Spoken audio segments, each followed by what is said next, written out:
Good morning dear students. Gayatri Vidya Mandir senior secondary school Sanchore के YouTube channel पे आपका एक बार फिर से स्वागत है। आशा करता हूँ कि आप सभी स्वस्थ होंगे और निश्चित रूप से ये जो समय है इसका यूटिलाइजेशन, इसका उपयोग कर रहे होंगे और आप अध्ययन कर रहे होंगे। तो देखें, हमने ये हाउ योगा हील्स जो लेसन है ये पिछले वीडियो में हमने शुरू किया हुआ है। किसी विद्यार्थी ने अगर ये लेसन शुरू से नहीं पढ़ा है तो वो पिछले वीडियो को देख सकते हैं, उसके बाद उनको आगे का ये पोर्शन समझ में आएगा। इसमें हमने कुछ क्वेश्चंस भी डिस्कस किए हुए हैं। For what disease can yoga be a therapy, तो इसके बारे में हमने डिस्कस किया था कि yoga can be a therapy for cancer है, ठीक है ना, इंसोम्निया है, मल्टीपल स्क्लेरोसिस है, इसके बाद पार्किंसंस डिसीज़ है, जॉइंट पेन है, ठीक है ना। ये कुछ डिजीज़ हैं जिनके उपचार के रूप में योग का प्रयोग किया जाता है। Which disease are caused by stress, तो आप कह सकते हैं medical research estimates as much as 90% of disease are stress related, और उनमें से कुछ हैं जो कि ओवर एक्टिव स्ट्रेस के कारण होती हैं। इंक्लूड कार्डियोवैस्कुलर डिजीज़ है, डिप्रेशन है, एंग्जाइटी है और some types of diabetes mellitus ETC। Okay, एक हमने देखा था कि what is the reaction of our body in the fight और फ्लाइट सिस्टम, हमारे मतलब लड़ो या भागो इस प्रक्रिया में हमारे शरीर की क्या प्रतिक्रिया होती है। तो हमने देखा the reaction of our body in the fight और flight system is almost instantaneous surge in heart rate, ठीक है ना। हमारे हृदय की जो धड़कन की गति है बढ़ती है, कार्डिक आउटपुट में वृद्धि होती है, ब्लड प्रेशर में वृद्धि होती है एंड स्वेटिंग, ठीक है ना, and shallow breathing and metabolism combined with tensing of muscles, ठीक है ना। ये हमने किस में पढ़ा, जो तीसरा क्वेश्चन है। अब देखते हैं कि right the main hazards of stress, के जो स्ट्रेस जो तनाव है इसके मुख्य खतरे बताइए। कि तनाव का देखो, अब इसमें आपको अभी आपने दूसरा पढ़ा था कि लड़ो और भागो प्रक्रिया में शरीर की क्या प्रतिक्रिया होती है। तो प्रतिक्रिया क्या है, almost instantaneous surge in heart rate है, कार्डिक आउटपुट है, ब्लड प्रेशर है, और उनमें स्वेटिंग में वृद्धि होती है, पसीने में वृद्धि होती है, shallow breathing and metabolism combined with tensing of muscles, ठीक है ना। ये हमने पढ़ा था। तो ये सब किसके कारण हो रहा था, हमने ध्यान दिया कि ये सब किसके कारण था, तनाव के कारण था, ठीक है। कि ऊपर हमने पढ़ा कि ज़्यादातर बीमारियां जो हैं वो तनाव से संबंधित हैं। उनमें से कुछ बताई थी, कार्डियोवैस्कुलर डिसीज़ है, डिप्रेशन है, एंग्जाइटी है, sometimes of diabetes mellitus ETC। ये सब जो है आपकी किसके कारण है, तनाव के कारण है। तो अब जब आप write the main hazards of stress लिखेंगे तो the main hazards of stress are, एक तो कार्डियोवैस्कुलर डिसीज़ है, डिप्रेशन है, एंग्जाइटी है, डायबिटीज़ है, और इसके साथ साथ आप ये भी जोड़ देंगे instantaneous surge in heart rate है, कार्डिक आउटपुट है, ब्लड प्रेशर है, स्वेटिंग है, ठीक है। इन चीज़ों को आप इसमें ऐड कर देंगे, ठीक है। और अब देखते हैं हम आगे। यहाँ तक आपके जो क्वेश्चन है वो कितने हो गए हैं, चार क्वेश्चन को हमने डिस्कस कर लिया है। अब देखते हैं आपका जो अगला पैराग्राफ है वो क्या बात करता है, ठीक है। जब भी आपसे फिर से बता देता हूँ, कोई कन्फ्यूजन ना रहे, ये बिल्कुल क्लियर है, ये भी क्लियर है, तीसरा भी क्लियर है। और जब चौथा आपको पूछा जाएगा तो तीसरे का जो आंसर है और आगे जो अगले पैराग्राफ में जो तनाव के बारे में कहा है वो दोनों चीज़ें आपको ऐड करके लिखनी है, क्योंकि वो सब तनाव के ही खतरे हैं, तनाव के कारण ही वो बीमारियाँ जो हैं वो उत्पन्न हो रही हैं, जिसके बारे में आपको बताएं। अब देखते हैं आगे। क्रॉनिक स्ट्रेस, क्रॉनिक यानी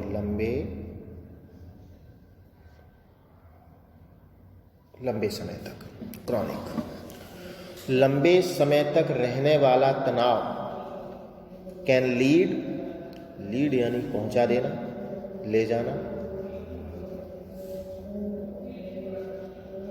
या फिर ले जाना, लंबे समय तक रहने वाला तनाव कैन लीड यानी पहुंचा सकता है या ले जा सकता है टू कंटिन्यूसली यानी लगातार हाई लेवल्स ऑफ कॉर्टिसोल, या फिर लीड को हम पहुंचाना तो कहते ही हैं, इसको हम एक अर्थ जो है जीना भी कहते हैं, lead a healthy life style, और एक जो है लीड को वृद्धि करना भी कहते हैं, जो कि यहाँ पे इसका अर्थ है वृद्धि करना। क्या है? जीना भी कह सकते हो, पहुंचा देना, ले जाना, या फिर वृद्धि करना। तो देखें, हाँ अब देखें, क्रॉनिक स्ट्रेस यानी लंबे समय तक रहने वाला तनाव कैन लीड यानी वृद्धि कर सकता है टू कंटिन्यूसली यानी लगातार हाई लेवल्स ऑफ कॉर्टिसोल, यानी कॉर्टिसोल जो कि एक हार्मोन है, तो कॉर्टिसोल नामक हार्मोन के उच्च स्तर में, हाई लेवल्स यानी उच्च स्तर में लगातार वृद्धि कर सकता है। ये कॉर्टिसोल नामक हार्मोन जो है ये तब स्रावित होता है जब आपका तनाव जो है वो कब है? तनाव में है। जब आप तनाव में हैं तो एक हार्मोन स्रावित होता है जो कि कौन सा है? कॉर्टिसोल है। और जब आप ज़्यादा समय तक तनाव में रहेंगे तो इसके कॉर्टिसोल नामक हार्मोन के स्तर में भी क्या हो जाएगी? वृद्धि हो जाएगी। अब इसकी वृद्धि से क्या होगा? अब हम ये पढ़ेंगे, ठीक है। तो पहले तो ये समझें कि जब भी तनाव होता है तो तनाव से एक हार्मोन जो है वो स्रावित होगा, जो कौन सा है? आपका कॉर्टिसोल, ठीक है। तो जब थोड़े समय के लिए ही तनाव था, थोड़ा तनाव था, तो कॉर्टिसोल कम स्रावित होगा। जब आप लंबे समय तक तनाव से ग्रसित रहते हैं तो कॉर्टिसोल नामक हार्मोन का भी स्तर जो है वो कैसा हो जाता है? उच्च स्तर हो जाता है, ठीक है ना। यहाँ तक हमने देखा। This hormone at normal levels, ये कॉर्टिसोल नामक हार्मोन जो है एट नॉर्मल लेवल्स यानी ये सामान्य स्तर पर हेल्प्स यानी मदद करता है टू मेंटेन यानी बनाए रखने में, एक्टिव यानी चुस्त, हेल्दी यानी स्वस्थ, बॉडी यानी शरीर को। यानी जब तक ये हार्मोन आपका सामान्य स्तर पे है, और ये हार्मोन सामान्य स्तर पे कब होगा? जब आपका तनाव भी कैसा होगा? थोड़ा सा ही तनाव होगा। लंबे समय तक तनाव होगा तो आपका हार्मोन का स्तर भी कैसा हो जाएगा? ज़्यादा हो जाएगा। तो जब तनाव केवल थोड़ी देर के लिए, जैसे कि आपका फाइट और फ्लाइट सिस्टम है, ठीक है ना, जैसा कि आपका सिंपैथेटिक नर्वस सिस्टम है कि जैसे ही आपके सामने कोई भी खतरा आता है तो आपका अनुकंपी तंत्र का तंत्र सक्रिय हो जाता है। उसका काम क्या? लड़ो या भागो, ठीक है। तो आप तनाव में अपने आप ही आ गए, अनुकंपी तंत्र का तंत्र स्वतः ही सक्रिय हो गया, तनाव की प्रक्रिया जो है वो प्रारंभ हो गई। तो उससे ही क्या उत्पन्न हो गया? आपका कॉर्टिसोल नामक हार्मोन उत्पन्न हो गया। अब तनाव में ज़्यादा समय तक रहेंगे तो कॉर्टिसोल ज़्यादा बढ़ जाएगा, ठीक है ना। और तनाव में ज़्यादा समय तक रहना भी क्या है? नुकसानदायक होता है, ये सभी जानते हैं। तो जब ये नॉर्मल लेवल पर होता है तो ये शरीर के लिए कैसा है? अच्छा है। This hormone at normal level, this hormone, ये हार्मोन जो है एट नॉर्मल लेवल यानी सामान्य स्तर पर हेल्प्स यानी मदद करता है टू मेंटेन यानी बनाए रखने में, एक्टिव यानी चुस्त, हेल्दी यानी स्वस्थ, बॉडी यानी शरीर को, कि सामान्य स्तर पे ये हार्मोन जो है वो चुस्त और स्वस्थ शरीर को बनाए रखने में मदद करता है। इंक्लूडिंग, इसमें सम्मिलित होते क्या क्या?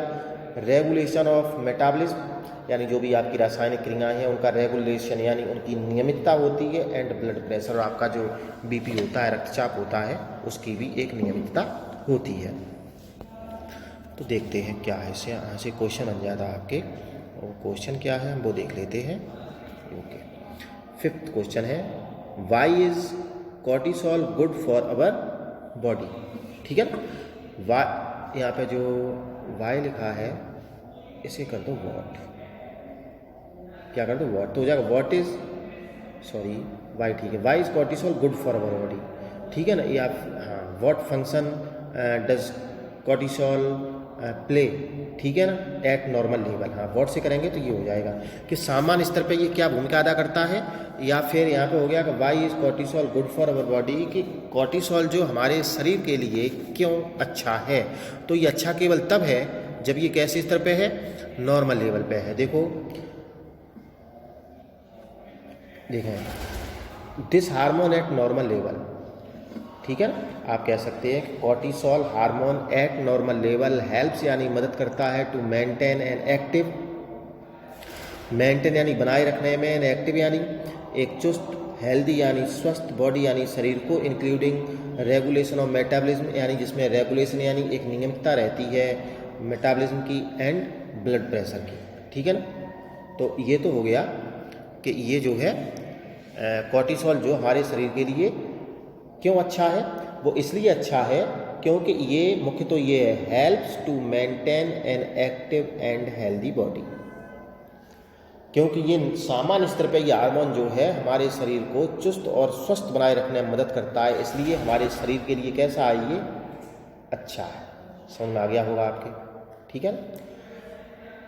Cortisol hormone at normal level, आप फिर से देख लें कि आपसे पूछा था कि why is cortisol good for our body, तो cortisol hormone at normal level helps to maintain an active healthy body including regulation of metabolism and blood pressure. इसको भी आप लिखते हैं, कोष्टक के बाहर करके इसको लिख देंगे, तो ये आपका एक आंसर हो गया कि why is cortisol good for our body. उम्मीद है कि समझ में आ गया होगा। अब देखते हैं हम आगे।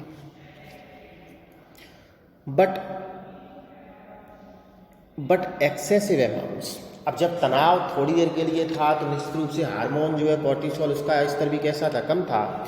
लेकिन बट एक्सेसिव अमाउंट, जब तनाव ज़्यादा लंबे समय तक है तो इसका अमाउंट, इसकी मात्रा भी कैसी? एक्सेसिव। एक्सेसिव यानी अधिक,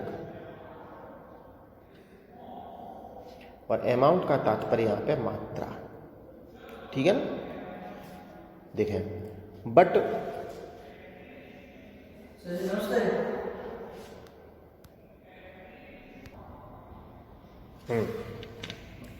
देखें एक्सेसिव यानी अत्यधिक, और अमाउंट्स यानी मात्रा ऑफ कॉर्टिसोल यानी लेकिन ये तो आपने देखो ये लेकिन लगा, लेकिन एक हिस्सा आपने ऊपर देखा कि जब कॉर्टिसोल कैसा था? नॉर्मल लेवल पे, सामान्य स्तर पे, तो ये हमारे शरीर को स्वस्थ और चुस्त रखता है। लेकिन एक्सेसिव अमाउंट्स ऑफ कॉर्टिसोल, लेकिन कॉर्टिसोल नामक हार्मोन की अत्यधिक मात्रा कैन सप्रेस यानी दमन करना, दबा देना। लेकिन कॉर्टिसोल नामक हार्मोन की अत्यधिक मात्रा कैन सप्रेस यानी दमन कर सकती है, दबा सकती है द इम्यून सिस्टम यानी आपके इम्यूनिटी, आपके प्रतिरक्षा तंत्र को, ठीक है ना, कि इस कॉर्टिसोल नामक हार्मोन की अत्यधिक मात्रा जो है आपके प्रतिरक्षा तंत्र को दबा सकती है एंड कॉज स्लीप डिस्टर्बेंस, और इसके कारण स्लीप डिस्टर्बेंस हो सकता है, नींद में। स्लीप यानी नींद में, और डिस्टर्बेंस यानी व्यवधान, नींद में व्यवधान हो सकता है। एंड लॉस ऑफ एपेटाइट, और लॉस यानी कमी हो सकती है। एपेटाइट का तात्पर्य होता है, बताऊंगा आपको, एपेटाइट यानी होता है भूख, ठीक है, हंगर भी कहते हैं, हंगर। तो अब देखो यहाँ से एक क्वेश्चन बनता है, इसलिए इस बात पे आप थोड़ा, मैं पहले क्वेश्चन पे देख लेता हूँ, उसके बाद आपको फिर इसको आगे बताता हूँ, ठीक है ना। Describe the impact of high level of cortisol on our health, हमारे शरीर पे इम्पैक्ट यानी आप प्रभाव बताएं हाई लेवल ऑफ कॉर्टिसोल, यानी जब कॉर्टिसोल नामक हार्मोन की मात्रा अधिक हो जाएगी तो उसका हमारे शरीर पर क्या प्रभाव पड़ता है, उसके बारे में बताएं। तो बस उसी का हम जिक्र कर रहा है। ये देखो, excessive amounts of cortisol can suppress the immune system, बिल्कुल सीधे सीधे लिखा हुआ आंसर, आपके इम्यून सिस्टम प्रतिरक्षा तंत्र को दबा सकता है। कॉज स्लीप डिस्टर्बेंसेस यानी आपके नींद में व्यवधान ला सकता है। एंड लॉस ऑफ एपेटाइट, आपकी भूख में कमी ला सकता है। और इसके अलावा हाई लेवल ऑफ कॉर्टिसोल, ये भी आपका है कि high level of cortisol can also increase यानी बढ़ा सकता है, और हार्ट रेट, आपके हृदय की गति को बढ़ा सकता है।